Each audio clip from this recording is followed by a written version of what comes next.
who were the victims of meanness, right? I think the Charity Butler case was a situation where you had the Thaddeus Stevens legal career potentially going the way Daniel Webster's did as a Constitution man. Daniel Webster took great solace in the Constitution, and as Secretary of State was responsible for, in charge of, the returning of slaves from the North. And he defended that as, for the same legal reasons that Tawney would in 1857, although without the vitriol. Well, I think Stevens, in the 30s, 1830s, the case you described, was at a point where he was a Constitution man, he was a lawyer, and he came to see in that case that wasn't going to work morally. And he came to see, I think, that slaves were part of the despised people that included himself. He was quite a fellow. And, if I may say, in many ways, what he did for kids, for crippled kids, for instance.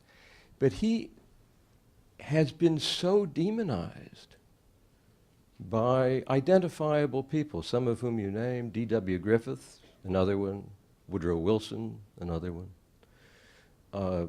that we are now only rediscovering that this was a very great man. On the question of, when you say he embraced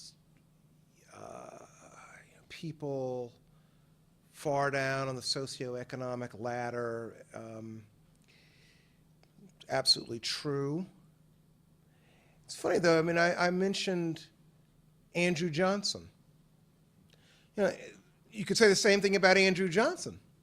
Andrew Johnson had all the sympathy and empathy in the world for the poor white. He just didn't have any sympathy or empathy for, black people. Again, you think it's good? Thank you. Very good at this.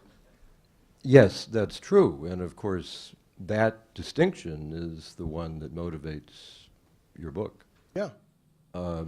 You might, you might compare two of the wild-eyed figures of the time, Thaddeus Stevens, supposedly, and John Brown.